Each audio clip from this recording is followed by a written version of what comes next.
بسم اللہ الرحمن الرحیم، اللہم صلی علی سیدنا مولانا محمد وعلی آلہ وصحبہ وبارک وسلم وصلی علیہ۔ السلام علیکم ناظرین راہ فلاح کے ساتھ میں ہوں وقاص علی خالد۔ اللہ رب العزت کے بابرکت نام سے ابتدا جو اس کائنات ہست و بود کو تخلیق فرمانے والا ہے، اور بے حد درود و سلام آقا علیہ السلام کی ذات پہ جو وجہ تخلیق کے کائنات ہیں۔ ناظرین، میرے اور آپ کے آقا آخری نبی بن کر اس کائنات میں جلوہ گر ہوئے، مگر ہدایت کا سامان، لوگوں کی فلاح کا سامان قیامت تک جاری رہے گا۔ علماء ربانیین، صالحین امت جو ہیں، اولیاء صالحین، قیامت تک آقا علیہ السلام کی محبت کا پیغام، قرآن و سنت کا پیغام دنیا میں پھیلاتے رہیں گے، اور لوگوں کو غلامی مصطفیٰ کا درس دیتے رہیں گے۔ اور برصغیر پاک و ہند کی بات کریں، دنیا بھر کی بات کریں، تو اولیاء صالحین جس جس جگہ پہ جاتے رہے ہیں، ہدایت کے چراغ روشن کرتے رہے ہیں، لوگوں کو معرفت کے جام پلاتے رہے ہیں، اور توحید کا درس دیتے رہے، آقا علیہ السلام کی محبت کا، آقا علیہ السلام کے عشق کی بات کرتے رہے ہیں۔ برصغیر پاک و ہند کی بات کریں تو بڑی درگاہیں، خانقاہیں ایسی وجود میں آئیں جہاں سے محبت و پیار کی باتیں ہوئی ہیں، لوگوں کو ملانے کی بات ہوئی ہے، قریب کرنے کی بات ہوئی ہے۔ اور آج میں جوہر ٹون لاہور میں درگاہ محسنیہ میں موجود ہوں، جو الحمدللہ ایک ایسی خانقاہ، ایک ایسی درگاہ ہے جہاں پہ معرفت کی بات ہوتی ہے، محبت رسول کی بات ہوتی ہے، اولیاء صالحین کی بات ہے، اور ایسی تربیت کا سامان ہے کہ قرآن و سنت کی روشنی میں اپنے مریدین کی اور عقیدت مند جو ہیں، جو ناظرین ہیں اور جو عوام ہے، ان کو محبت اور آقا علیہ السلام کے عشق کی بات بتانے والی یہ شخصیات ہیں، اور جو کہ شیخ ہیں حضرت پیر طریقہ شیخ محسن منور یوسفی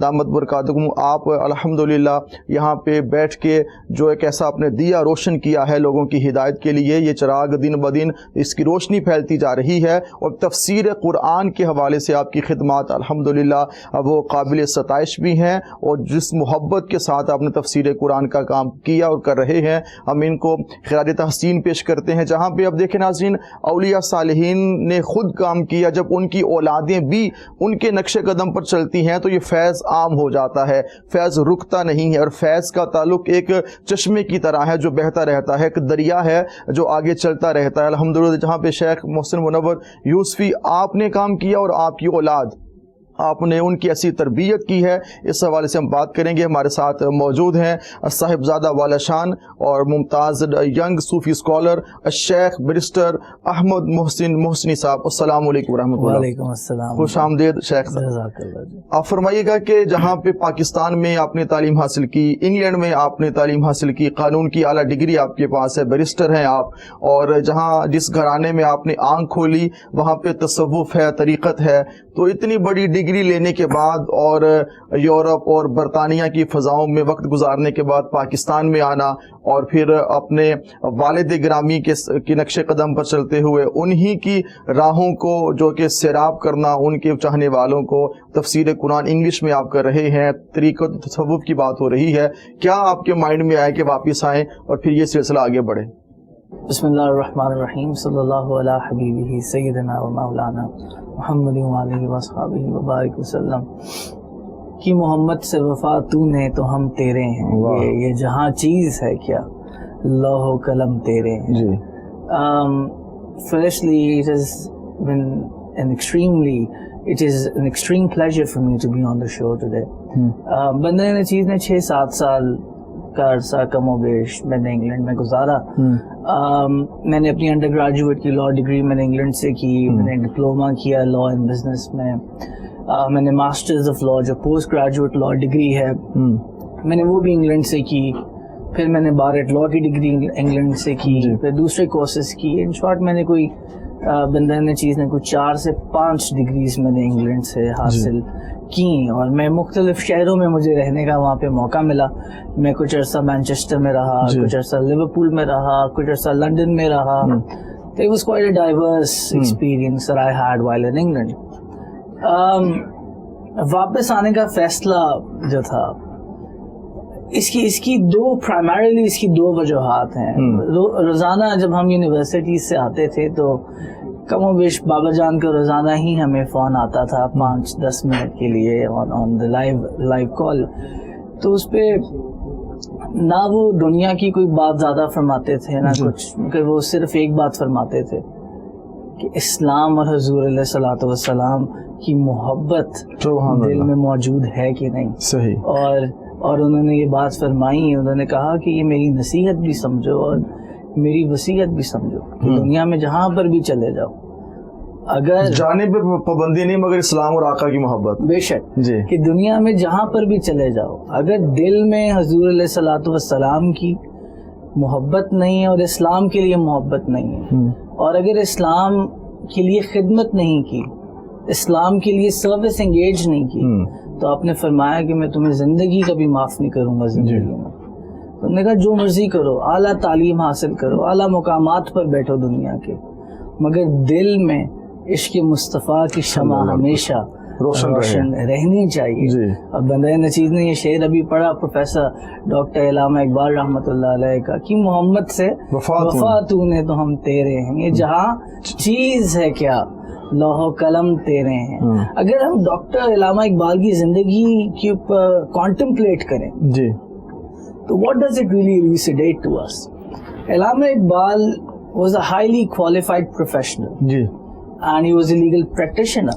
آپ انگلینڈ گئے, آپ نے خیر پہلے آپ نے یہاں سے تعلیم حاصل کی, پھر آپ نے انگلینڈ جا کر آپ نے لا پڑھا, آپ نے بار کی ڈگری لی وہاں سے, he was a barrister as well, آپ بیرسٹر بنے, پھر آپ جرمنی چلے گئے, آپ نے وہاں سے پی ایچ ڈی کی ڈگری لی, مگر واپس آپ پھر تشریف لائے اپنے پاکستان کی, اور پھر آپ خود بھی صرف تشریف نہیں لائے, آپ اپنے ساتھ آپ کی وجہ سے پھر قائد اعظم تشریف خطاب وجود میں آیا. بالکل. تو میرا واقعہ کچھ یوں ہے, ایک تو بابا جان کی نصیحت ہے کہ بیٹا اسلام کی خدمت بہت ضروری ہے, اور بندہ نے چیز کو لگتا ہے کہ پاکستان میں رہ کر جو خدمت کی جا سکتی ہے اسلام کی, وہ یورپ میں رہ کر انفارچونیٹلی نہیں کی جا سکتی. تو I was on the London subway once, میں لنڈن کی جو سب وے ہے, جو انڈر گراؤنڈ ٹرین چلتی ہے, صبح کا وقت تھا تو میں اس ٹرین کے اندر تھا, اور اس دن مجھے ایک سوچ جو ہے بندہ نے چیز کو آئی. اس سے پہلے شاید میں ادھر ہی سیٹل ہونے کی کا ارادہ رکھتا تھا. میں نے دیکھا کہ صبح کے 7-8 بج رہے ہیں اور وہ ٹرین جو ہے وہ بھری ہوئی ہے جو میں لیتا تھا صبح, اور اس ٹرین کے اندر لوگوں نے میرے طرح سوٹ پہنے ہوئے ہیں اور سب کے بال سفید ہوئے ہیں. 90% جو وہاں پاپولیشن تھی ٹرین کی وہ بوڑھے لوگوں کی. ٹھیک ہے. تو بندہ نے چیز, میں اپنی اسٹیشن پہ اترا, میں وہاں سے شام کو فارغ ہوا, تھکا ہارا میں واپس ٹرین میں بیٹھا. تو میں نے پھر ان لوگوں کو دیکھا, میں نے دیکھا بوڑھے لوگ ہیں, کسی کی عمر 80 سال ہے, کسی کی 70 سال ہے, اپنے اپنے کاموں سے فارغ ہو کر 9 سے 5 کی جاب کر کے, 9 سے 6 کی جاب کر کے وہ واپس آ رہے ہیں.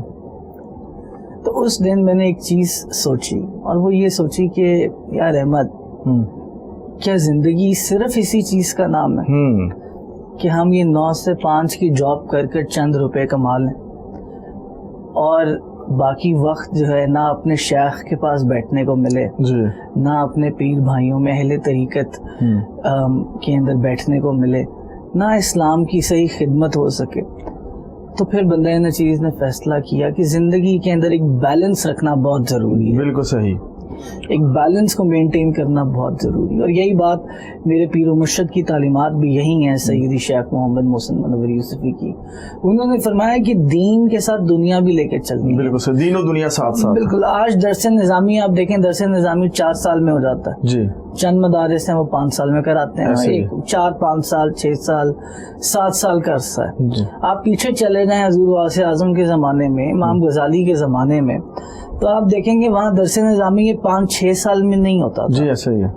وہاں جو اس زمانے میں آپ کا درس نظامی ہوتا تھا, یا یہ جو اسلام کی ڈگری ہوتی تھی, اس کے اندر صرف آپ کو حدیث, قرآن, فقہ, تفسیر نہیں پڑھائی جاتی تھی, آپ کو سائنسز پڑھائی جاتی تھی, آپ کو ایسٹرالوجی پڑھائی جاتی تھی, آپ کو حکمت پڑھائی جاتی تھی, میڈیسن سکھایا جاتا تھا. تو آپ کو it was a diverse portfolio. یہ تو 100-150 سال پہلے ایک پلاننگ کر کے دونوں کو جدا کر دیا, تاکہ یہ دنیا کی طرف آگے یا دین کی طرف آگے, اور مسٹر اینڈ ملا کی جو نا معاملات میں ہم بٹ گئے. ایگزیکٹلی. اور آپ فرمائیے گا کہ تفسیر قرآن دیکھیں آئے پاکستان میں ہے, مگر آپ نے ایڈریس انہی لوگوں کو کیا ہے جو وہاں بیٹھے ہیں, کیونکہ یہاں پہ انگلش پڑھنے سننے والے وہ اس طرح نہیں ہے, مگر آپ کا جو میڈیم انگلش کا ہے وہ ہے انہی لوگوں کے لیے. اس میں کیا ایک خاص حکمت تھی کہ آپ اس میں جو نا آپ کے والد گرامی اردو میں اور آپ انگلش میں تفسیر قرآن کا سلسلہ؟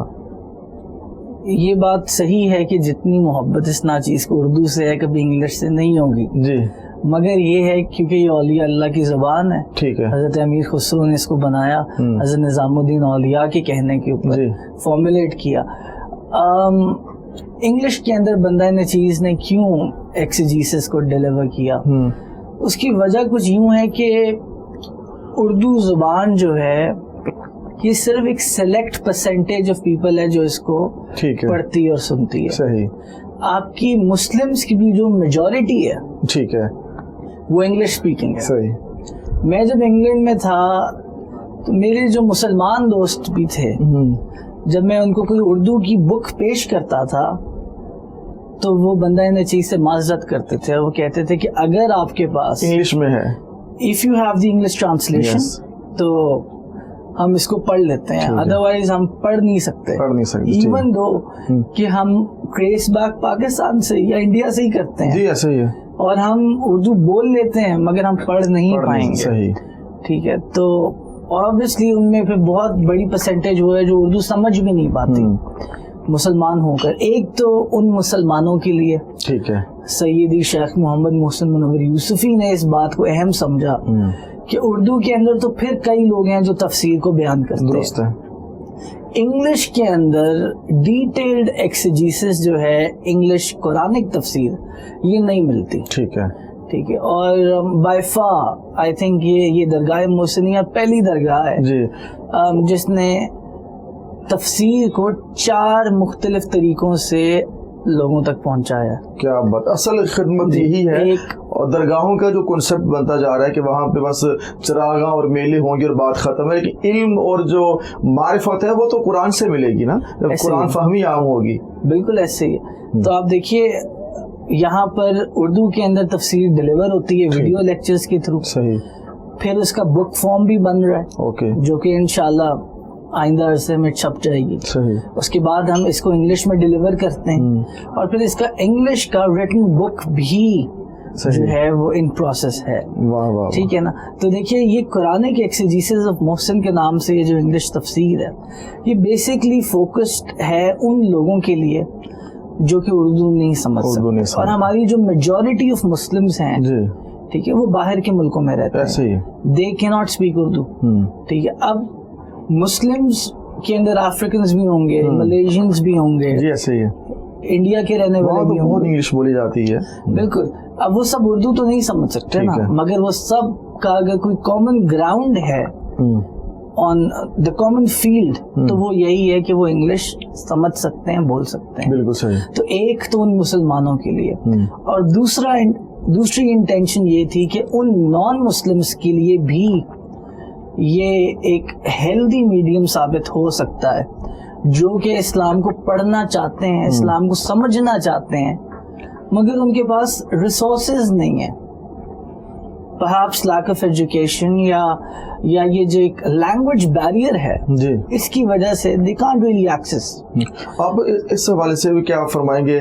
دل تو کرتا ہے کہ آپ سے بہت لمبی بات کی جائے، اور آپ یہ بھی فرمائیے گا کہ جہاں دنیا کی تعلیم آپ کے پاس ہے، دین کی تعلیم ہے، پھر درگاہ سے آپ کا تعلق ہے، تو قرآن اور پیغام صوفیہ اور ایک جو تھاٹ ہے صوفیزم، جو ایک ایسا نظریہ ہے دنیا کے سامنے، ان قرآن پاک کی تفسیر اور صوفیہ کی تعلیمات دونوں کو سامنے رکھتے ہوئے آپ کیا سمجھتے ہیں کہ آنے والی نسل کے لیے اور موجودہ لوگوں کے لیے اس میں کیا ایک راز ہے، کیسے انسان رہنمائی لے سکتا ہے، اور آپ کو خود کیسا فیل ہوا کہ ایک طرف قرآن کی تفسیر ہے، دوسری طرف روحانیت ہے؟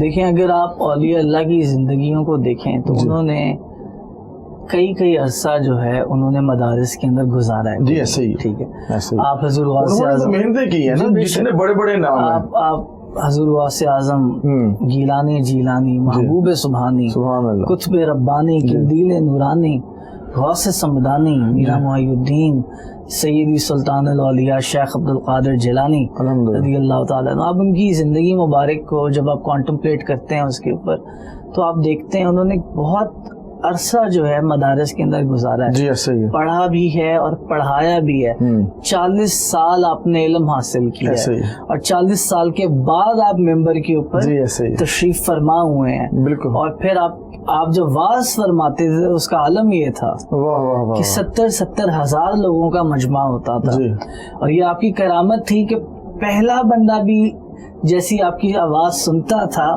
ویسی ہی سماعت آخری بندے تک جاتی تھی. تو یہ حضور غوث اعظم ولیوں کے بادشاہ ہیں. جی صحیح ہے. مگر آپ شریعت کے موضوع کے اوپر کلام فرماتے رہے ہیں.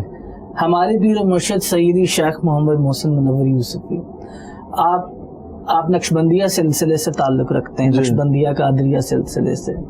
آپ نے اس میں بڑا وقت گزارا ہے, مگر آپ دیکھیے اپنی زندگی کا بہت وقت جو ہے یہ شرعی مسائل کو مستنبط کرنا اور قرآن کے اندر سے اور احادیث کے اندر سے کانسیپٹس کا انالیسس کرنے کے بعد آپ تفسیر کو لکھتے ہیں. بالکل ٹھیک ہے نا. تو یہ بیلنس رکھنا بندہ ان چیز کی نظر میں بہت بہت ضروری ہے. اور اس دور میں دیکھا جائے کہ درگاہ کا ہر دور میں بڑا کردار رہا ہے. موجودہ دور میں آپ سمجھتے ہیں کہ درگاہوں سے ایسے پروگرامز کا انعقاد ہونا اور مخلوق کی خدمت کرنا اور موجودہ مسائل کو صحیح معنوں میں حل کرنے کی کتنی ضرورت ہے پہلے زمانے کی نسبت, اس دور میں جہاں نفسا نفسی بھی ہے, مادیت بھی ہے اور سوشل میڈیا کی بھرمار ہے. ہمارے بزرگوں نے فاؤنڈیشنز رکھی تھیں. جی ہمارے بزرگ فاؤنڈیشنز رکھ گئے. اب آگے ان کی اولادوں کا کام ہے کہ وہ عاجزی کے ساتھ خدمت کرنے کی کوشش کریں. سبحان اللہ. ٹھیک ہے نا. ہمارے جیسے ابھی آپ کہہ رہے تھے کہ بات صرف میلوں کی حد تک نہیں رہنی چاہیے. جی صحیح ہے. اس ادارے کے اندر درگاہ محسنیہ کے اندر سیدی شیخ نے محسن اعظم ریسرچ انسٹیٹیوٹ کھولا ہے. ٹھیک ہے. ایک پوری ریسرچ ونگ ہے یہاں کا جس کو مختلف تھیمز دی جاتی ہیں ریسرچ کی. زبردست. ٹھیک ہے. پھر تصوف کے اوپر الگ کتابوں کی پبلیکیشنز. ٹھیک ہے. ٹھیک ہے. اور پھر شرعی مسائل کے اوپر الگ پبلیکیشنز یہاں پر انگیج ہوتی ہیں. ٹھیک ہے. تو میرے خیال سے ہم آج کل کی درگاہوں کا جو معاملہ ہے یہ بڑا ایک دکھ والا معاملہ ہے کہ وہ دین کی اس طرح خدمت کرتے نہیں ہیں جو ہونی چاہیے, جس طرح کرنی چاہیے. بالکل. بات آج کل سوشل میڈیا کا زمانہ ہے, آرٹیفیشل انٹیلیجنس الگوریدمس کا زمانہ ہے. جی ٹھیک ہے. تو یہ ہمیں سب سے پہلے تو ان آن لائن پلیٹ فارمز کو بہت یوز کرنا چاہیے. ٹھیک ہے. تو ایک بات بندہ سوچتا ہے کہ کیا کتاب کے تھرو پیغام زیادہ جاتا ہے یا ان ویڈیوز اور سوشل میڈیا کے تھرو. بالکل صحیح. ان چیزوں کا افیکٹو یوز ہونا چاہیے اور اس کی انٹیگریشن جو ہے وہ اسلام کی پروپیگیشن کے لیے ضروری. جہاں پہ آپ نے الحمدللہ ہم سے گفتگو کی ہے, ابھی تو ابتدا ہے, آپ نے بڑی منزلیں انشاءاللہ طے کرنی ہیں اور اپنے والد گرامی کے نقش قدم پر چلتے ہوئے آپ جانشین ہیں ان کے, اور صحیح جانشینی یہی ہوتی ہے کہ انہی رستوں پر چلا جائے جو والد گرامی کے نقش قدم ہے, جہاں علم ہے اور جہاں پہ طریقت ہے, روحانیت ہے, معرفت ہے. اللہ کریم آپ کو مزید کامیابیوں سے نوازے. اور شیخ بیرسٹر احمد محسنی صاحب آپ کا بہت شکریہ اور بہت دعائیں آپ کے لیے. ناظرین راہ فلاح میں وقت بریک کے بعد ہم بات کریں گے درگاہ محسنیہ کی روح رواں اور ہم سب کے بہت ہی عظیم شخصیت, علمی اور روحانی شخصیت حضرت الشیخ محسن منور یوسفی صاحب سے ہماری گفتگو ہوگی. ہم آپ سے ملتے ہیں بریک کے بعد, رہیے گا ہمارے ساتھ.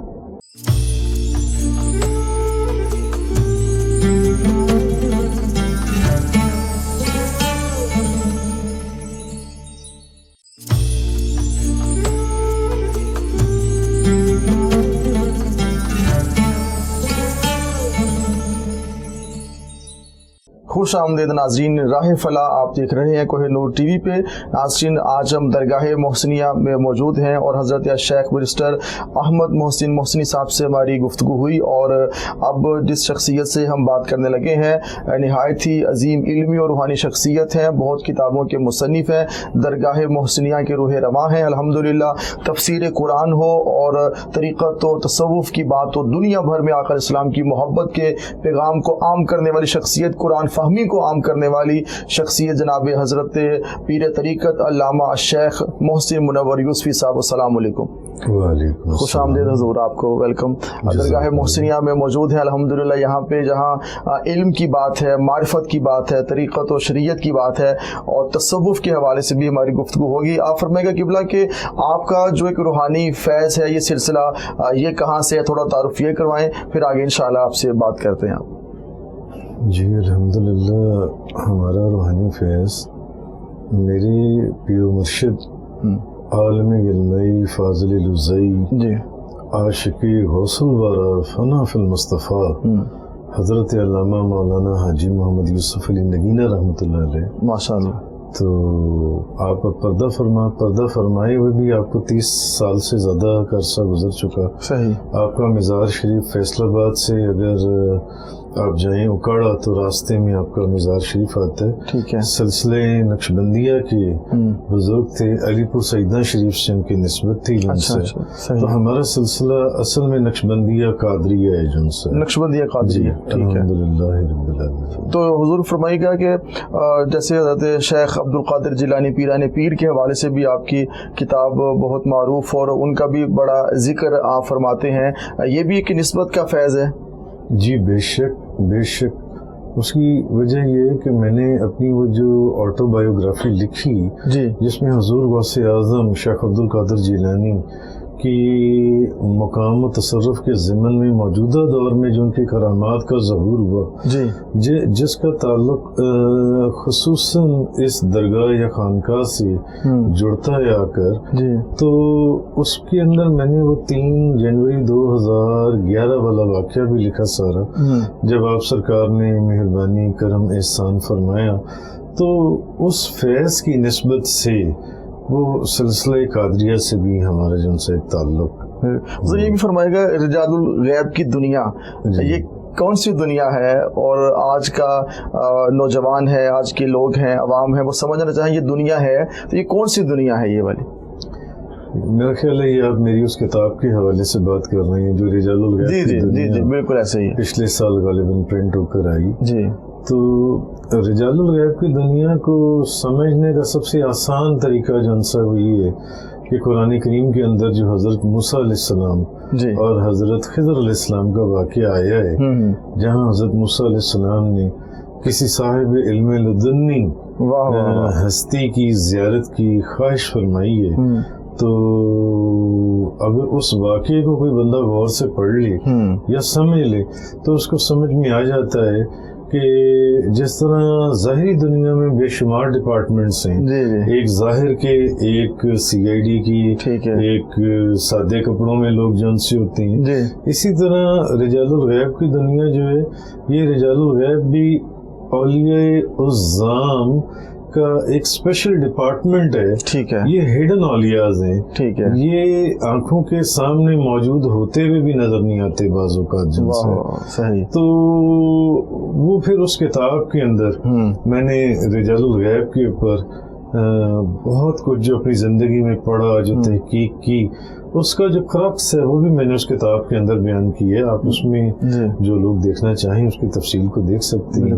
ضرور فرمائے گا کہ آج جب ہم تصوف کی بات کرتے ہیں تو کچھ کہتے ہیں کہ صرف طریقت کی بات ہے، کچھ صرف شریعت کی بات کرتے ہیں. شریعت اور جو طریقت ہے ان دونوں کا آپس میں ساتھ ساتھ ہونا یہ کتنا ضروری ہے اس دور کے اندر دیکھا جائے تو جو لوگ جو اس کی تقسیم کرتے ہیں وہ کہاں کھڑے ہیں، جو اس کو ساتھ لے کر چلتے رہے، اس سوال سے آپ فرمائیے گا. دیکھیں جو تقسیم کرتے ہیں میرا خیال ہے ان کی کام علمی ہے جی، جبکہ شریعت اور طریقت دونوں ہی ایک ہی چیز ہے. ٹھیک ہے. مفتی احمد یار خان نعیمی صاحب رحمۃ اللہ علیہ نے اپنی کتابوں کے اندر اس کی بڑی مثالیں دی ہیں جو سی ہیں. جی. تو اصل میں تو ایک ہی چیز ہے شریعت اور طریقت جو سی ہے. طریقت آپ یہ کہہ لیں کہ شریعت کا کرکس نچوڑ یا ایک دودھ ہوتا ہے، ایک اس کے اوپر ملائی ہوتی ہے. تو کہنے کا مقصد ہے کہ ایسی بات نہیں ہے کہ شریعت کوئی اور چیز ہے اور طریقت کوئی اور چیز ہے. جن لوگوں نے حقیقت کو سمجھا ہے وہ جانتے ہیں کہ دونوں ایک ہی ایک ہی راستہ ہے. ایک ہاتھ میں اگر آپ کے قرآن ہے تو دوسرے ہاتھ کے اندر آپ کی حدیث ہے جو سی ہے. تو شریعت اور طریقت ایک ہی چیز ہے. یہ بھی فرمائے گا کہ جیسے برصغیر پاک و ہند کی بات کریں تو اولیاء صالحین نے لوگوں کے دلوں کو بدلا ہے اور ان کی سوچ کو بدلا ہے. تو ایک شیخ کیسے اپنے مریدین کے جو دل کو احوال کو بدل سکتا ہے اور نفس پرستی سے باہر نکل سکتا ہے؟ اس کے لیے کیا ایسے اقدامات ہیں جو کرنے چاہیے؟ وہ وہی بزرگان دین ہیں، وہی شیخ طریقت ہیں جو قرآن اور حدیث، شریعت اور طریقت کو ساتھ ساتھ لے کر چلتے ہیں. ٹھیک ہے.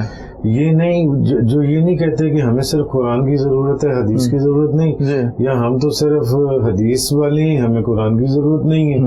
وہ لوگ جب قرآن اور حدیث کو ساتھ لے کر چلتے ہیں تو پھر اللہ تعالیٰ ان کو اس مقام پر فائز کرتا ہے کہ ان کے فیض یا ان کے تصرف یا ان کی نگاہ محبت، جیسے کہ مولانا روم نے فرمایا کہ یک زمانہ صحبت با اولیاء بہتر 7 سال طاعت بیر. 100 سال کی عبادت سے بھی بہتر ہے کہ تم کسی اللہ کے بندے کی بارگاہ میں بیٹھ جاؤ. تو اللہ کا بندہ ہے کون؟ اللہ کا بندہ وہی ہے جو قرآن کو بھی ساتھ لے کے چلے اور حدیث کو بھی ساتھ لے کے چلے، جو شریعت کے اوپر بھی عمل پیرا ہو اور طریقت کے بھی رموز و اوقاف سے واقف ہو.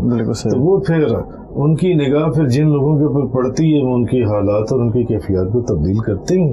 اس کی بے شمار مثالیں امام ربانی مجدد الفسانی، شیخ احمد سرہندی، خواجہ بہاؤالدین نقشبند، حضور پیرانی پیر شیخ عبد القادر جیلانی، بے شمار مثالیں ہیں اس کے اندر. بالکل. یہ بھی فرمائے گا کہ اس دور میں دیکھا جائے تو اولیاء صالحین کی جو نشانیاں قرآن و سنت میں بیان ہوئی ہیں، کن چیزوں کو دیکھ کے انسان اندازہ کر سکتا ہے کہ یہ شیخ کامل ہیں اور آقا السلام کے نقش قدم پر نائب رسول ہیں؟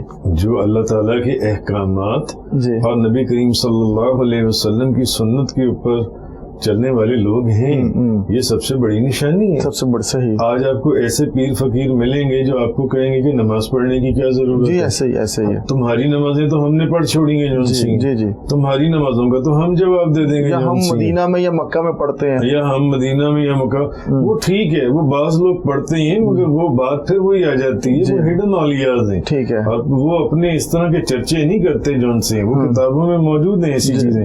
حضور غوث اعظم کی کتابوں میں بہجت الاسرار، قلائد الجواہر، اخبار الخیار شریف والوں میں ایسے واقعات ملتے ہیں. لیکن شریعت کا حکم ظاہر کے اوپر ہے. جو اللہ کا ولی ہے وہ کبھی بھی یہ نہیں کہے گا کہ آپ کو نماز پڑھنے کی ضرورت نہیں ہے، نماز تو میں نے پڑھ لی ہے جون سی آپ کی. تو جو بندہ آپ کو قرآن پاک اللہ کے احکامات کے اوپر عمل کرتا ہوا نظر آئے، یا نبی کریم صلی اللہ علیہ وسلم نے ان احکامات کی جو تشریح فرمائی ہے اس کے اوپر عمل کرتا ہوا نظر آئے، تو اس کا مطلب ہے کہ وہ شیخ کامل ہیں. وہ شیخ کامل. صحیح. جی شیخ محترم فرمائیے گا کہ جیسے اولیاء صالحین کی تاریخ کو دیکھیں، ان کے واقعات کو پڑھیں تو ان کے حلقات ذکر ہیں، حلقات مجالس ہیں، تزکیہ نفس کا پورا ایک اہتمام ہے کہ لوگ اپنے نفس کو اور پاکیزگی کی طرف لے کر آتے ہیں. وہاں پہ حلقات ذکر ہوتے ہیں. تو درگاہ محسنیہ میں جہاں الحمدللہ علم کا کام بہت زیادہ ہے، اور یہ بہت بڑی بات ہے، درگاہوں میں یہ دکھائی نہیں دیتا، یہ کریڈٹ آپ کو جاتا ہے. اللہ کریم آپ کی توفیقات میں اضافہ فرمائے. تو فرمائیے گا کہ ذکر الہی اور مجالس کے لیے تربیتی جو نشستوں کا اہتمام یہاں پہ کب ہوتا ہے، اس کے اہتمام کا کیا طریقہ کار ہے؟ الحمدللہ رب العالمین. ہماری ایک تو ماہانہ ایک ذکر کی محفل ہوتی ہے 11ویں شریف کے فرنٹ سے. ٹھیک.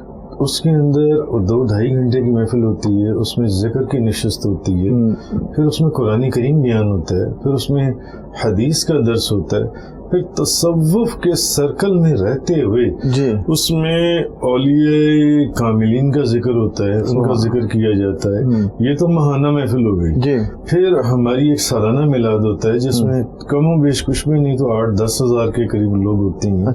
پورے پاکستان سے لوگ آتے ہیں. وہ 28 ربیع الاول کو ہر سال ہوتا ہے. اس میں بھی قرآن حدیث کی روشنی میں کیا کہتے ہیں شریعت اور طریقت دونوں کو بیان کیا جاتا ہے. پھر رمضان شریف کے اندر آپ حیران ہوں گے کہ ہماری اس خانقاہ یا درگاہ کے اوپر مغرب سے پہلے نشستوں کا ایک سلسلہ شروع ہوتا ہے جو کم و بیش فجر کے وقت تک قائم رہتا ہے اور پورا مہینہ رہتا ہے ماشاءاللہ. اس میں مغرب، پھر اس کے بعد افطار کی ایک محفل اور بے شمار لوگ اس افطار میں موجود، پھر نماز عشاء کی تیاری، پھر اس کے بعد نماز تراویح، پھر نماز تراویح کے بعد 30 کے 30 روزے، نماز تراویح کے بعد نبی کریم صلی اللہ علیہ وسلم کا میلاد پاک، اور پھر اس کے بعد جب فارغ ہو جاتے ہیں تو پھر درس قرآن کی محفل سجتی ہے، اور جب درس قرآن مکمل ہوتا ہے تو پھر اس کے بعد ایک تصوف کی نشست ہوتی ہے جس میں لکھا جاتا ہے، لکھوایا جاتا ہے، پڑھا جاتا ہے، پڑھایا جاتا ہے، اور یہ نشست غالباً سحری کے وقت تک چلتی ہے. اس کے بعد ایک سحری کا انتظام ہوتا ہے جن سے اچھا یہ پھر رمضان کی ہو گئی جن سی ہے، اور پورا سال 12 کے 12 مہینے بلا ناغہ مغرب سے عشاء تک کم و بیش ڈیلی قرآن کریم کا درس ہوتا ہے یہاں پر. الحمدللہ رب العالمین. دیکھیں ماشاءاللہ جہاں پہ یہ اپنے تربیتی مجالس کا، محافل کا اہتمام ہے، اور تصوف صوفیہ کے ساتھ جو ایک تعلق ہے، محبت ہے. ایک ہے شیخ کامل، وہ آپ نے بتا دیا جو ان احکامات پر عمل کرے گا، تو ایک شیخ کی طرف رغبت ہو، اس کی محبت ہو، طریقت کے اندر مرید اور شیخ کا تعلق کیسا ہونا چاہیے؟ مرید اور شیخ کا تعلق جی دیکھیں وہ تو پھر آپ مولانا روم کو پڑھ لیں اور بے شمار بزرگوں کو پڑھ لیں تو وہ بزرگوں کا ایک فرمان ہے کہ مرید وہ ہے جس کا اپنا کوئی ارادہ نہیں ہے. جی جس کا اپنا کوئی ارادہ ہو وہ پھر مرید نہیں ہے. صحیح. مرید وہ ہے، یہ تصوف کی ایک بڑی مشہور اصطلاح ہے کہ مرید ہے ہی وہ جس کا اپنا کوئی ارادہ نہ ہو. واہ واہ واہ. جو اپنے ہر ارادے کو اپنے شیخ کی مرضی کے اندر فنا کر دے تو تب وہ بندہ منزل مقصود پر پہنچتا ہے. اور یہ ہزاروں میں کوئی ایک ہوتا ہے، کوئی ہزاروں میں کوئی ایک ہوتا ہے. ایسا ہی ہے. وہ میاں محمد بخش رحمۃ اللہ علیہ نے فرمایا نا، مار مار ایک بناون شیشہ، مار بٹا پان سٹ دے، دنیا اتے تھوڑے رہ گئے قدردان سخن دے. تو اصل چیز ہے کہ یہ ہزاروں میں کوئی ایک بندہ ہوتا ہے جو اپنی ہر ارادے اور اپنی مرضی کو شیخ کی مرضی اور ارادے میں فنا کر دیتا ہے. اور اس کی مثالیں آپ کو صحابہ کرام کے دور میں ملتی ہیں. آپ دیکھیں درجہ بدرجہ، اس طرح تو آپ دیکھیں سارے صحابہ کرام کا کیا مقام ہے، مگر اس میں سے بھی پھر وہ 10,000 صحابہ کرام لیے ہیں، اور اس میں سے بھی پھر وہ محدثین لیے ہیں، پھر آپ 313 اصحاب بدر لیے ہیں جن کو جنت کی قطعی بشارت ہے قرآن کریم کی روشنی میں. ان 313 میں پھر عشرہ مبشرہ لیے ہیں، عشرہ مبشرہ میں پھر خلفائے راشدین لیں، درجہ بدرجہ. اب آپ ان چار کو جب دیکھیں تو انہوں نے اپنی ہر مرضی اور اپنے ہر ارادے کو اپنے شیخ معظم تاجدار دو جہاں شخص سوار اللہ مکان مالک زمین و آسمان روح کن فکان نبی کریم صلی اللہ علیہ وسلم کی ذات میں انہوں نے اپنے ہر ارادے اور اپنی ہر مرضی کو فنا کر دیا تھا.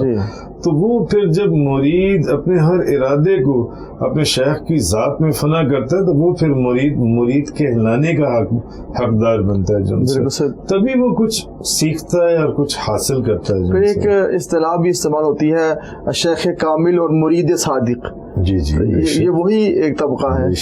بے شک بالکل ایسے ہی. تو آپ فرمائیے گا کہ اس دور میں ایسے ہم تنقید کرنا آسان ہے، یہ دور ہے ہی تنقید کرنے کا. اگر کوئی اچھا کام کرے اس پہ تنقید ہے، جو برا کر رہا ہے وہ تو تنقید کے قابل ہے. تو اپنے دل کو کیسے ان چیزوں سے دور کریں اور اس میں معرفت الہی آئے اور ہمارا ظرف اچھے ہوں، ہمارے دل بڑے ہوں. آج دل حضور بہت چھوٹے ہو گئے. میرا خیال ہے کہ تنقید، وہ آپ کی بات 100% درست ہے کہ آج جو تو اچھا کام نہیں کرتا اس پر بھی تنقید کی جاتی ہے، اور جو اچھا کام کر رہا ہے اس پر بھی تنقید کی جاتی ہے، اور اچھے کام کرنے والوں پر زیادہ تنقید کرنے والے یہ دور ہی ایسا ہے. مگر میرا خیال ہے کہ انسان کو اگر وہ حق کو سمجھتا ہے اور حق اور باطل میں تمیز رکھتا ہے تو میرا خیال ہے کہ اس کو اپنی توجہ جو ہے اللہ اور اس کے رسول کی طرف رکھنی چاہیے اس کو ان چیزوں میں نہیں پڑھنا چاہیے کہ کون میرے پر تنقید کر رہا ہے کون نہیں کر رہا.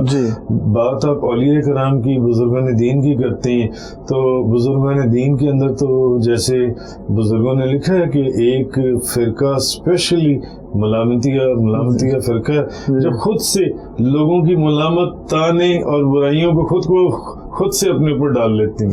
میرا نہیں خیال کہ اس طرف توجہ کرنی. بہت لوگ برائیاں کرنے والے ہوتے ہیں مگر وہ میاں محمد بخش رحمۃ اللہ علیہ کا شعر تو مجھے یاد آ گیا, کنڈے ویکھ گلاباں والے دوروں ویکھ نہ ڈریے, کول جائیے رات چوائیے چور بلاندی پھریے.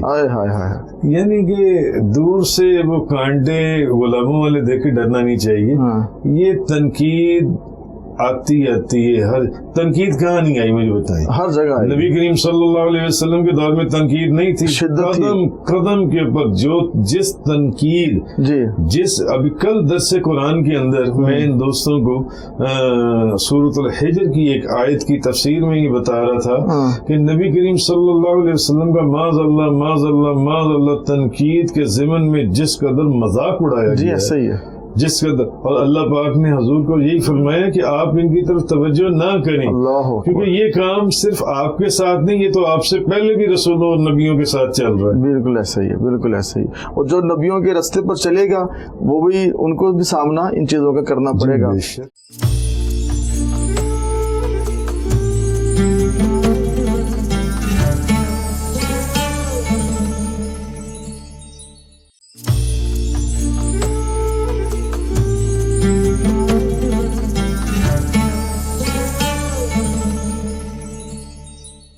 فرمائے گا کہ جہاں الحمدللہ آپ شریعت کے معاملات ہیں, طریقت کی ہیں, خطابات کا سلسلہ ہے اور دنیا بھر کے ایک دورہ جات ہیں, وہیں پہ تفسیر قرآن کے حوالے سے آپ کا کام بہت ہی شاندار, بہت اعلیٰ ہے.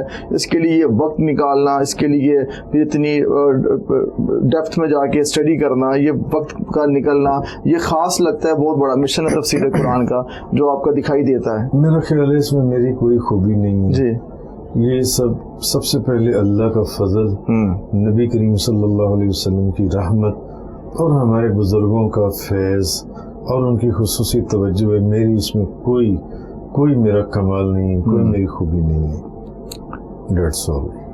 ماشاء اللہ. لیکن یہ کام آپ سے لیا جا رہا ہے الحمدللہ.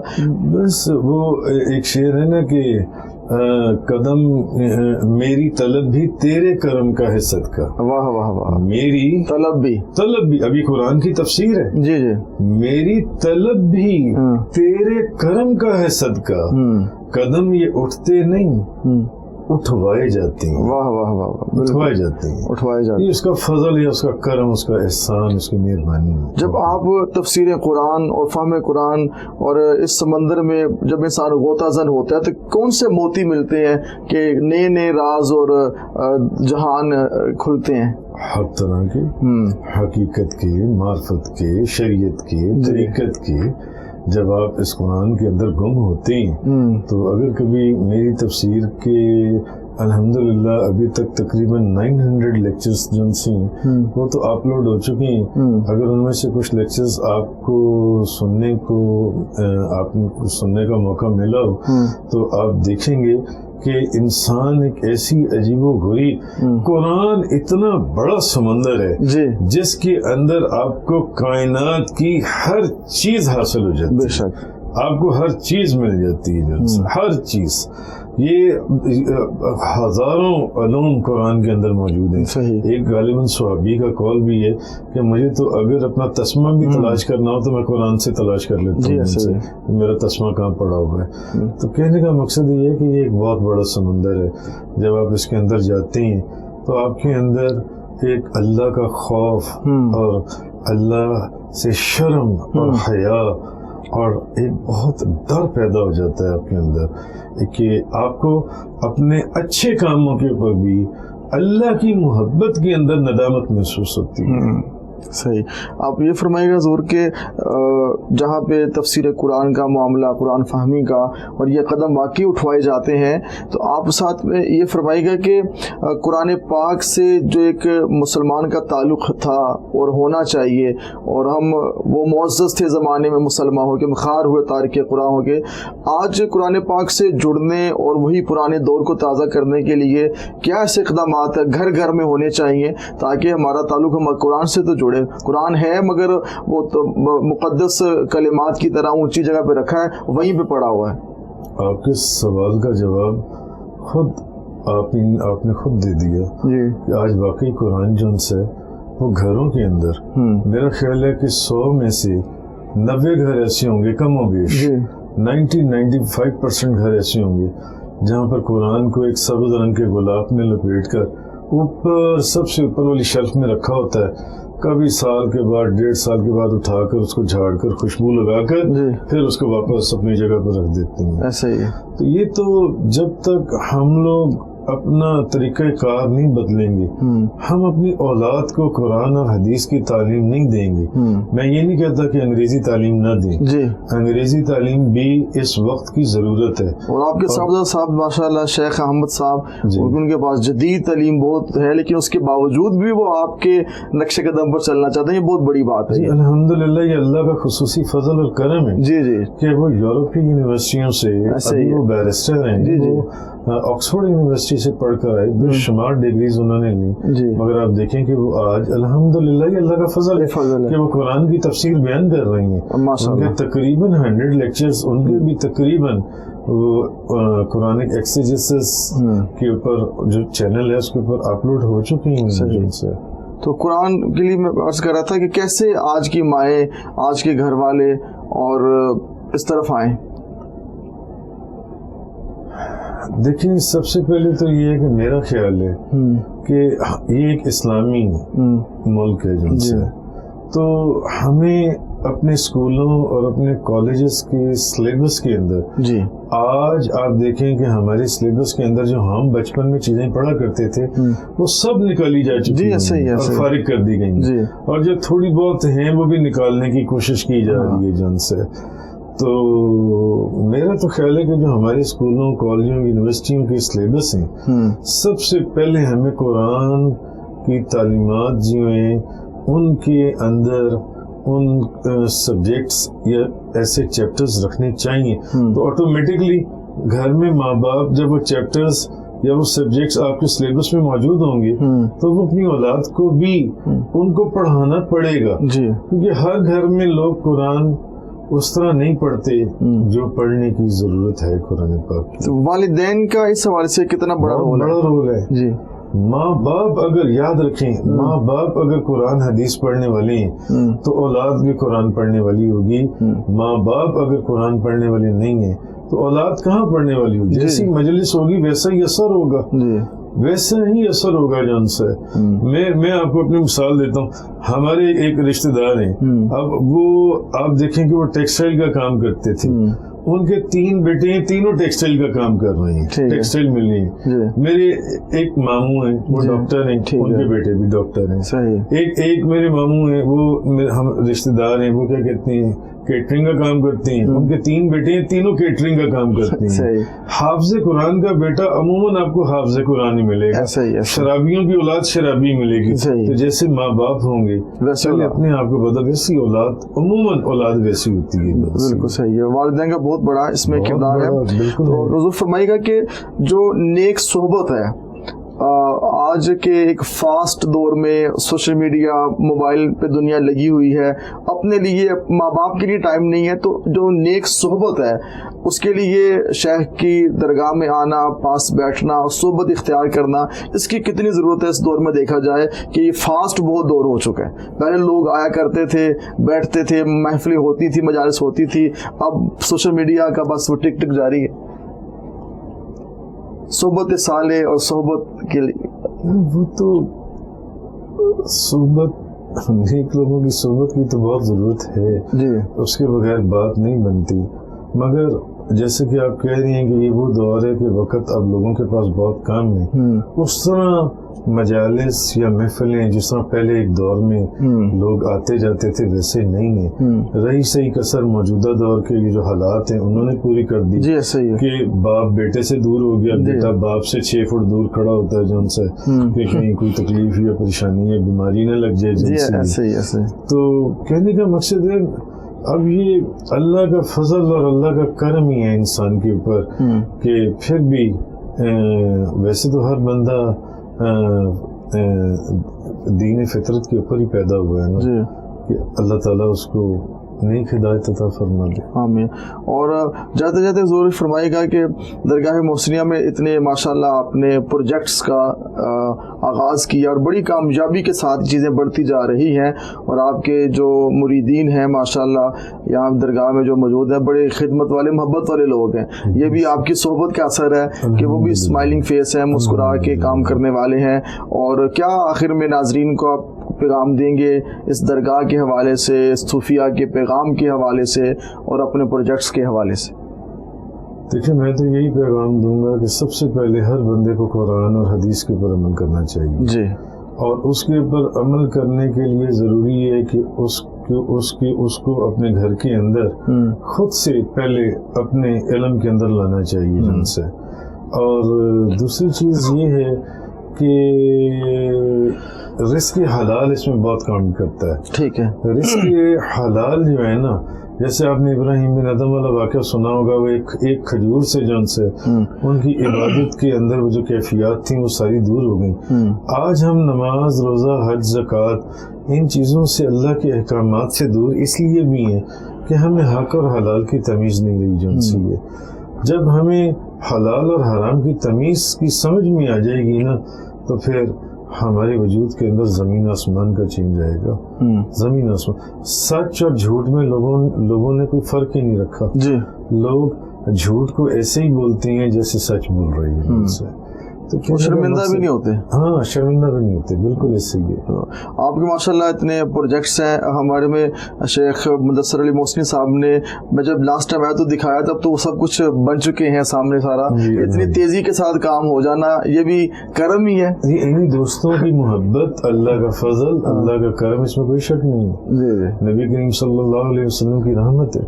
یہ الحمدللہ یہ تقریباً 4 کینال کے اوپر ہم نے مدرسہ, آپ نے دیکھا یہ ایک کینال کے اوپر سارا جان سے اللہ تعالیٰ کا احسان ہے, یہ سب چیزیں چل رہی ہیں.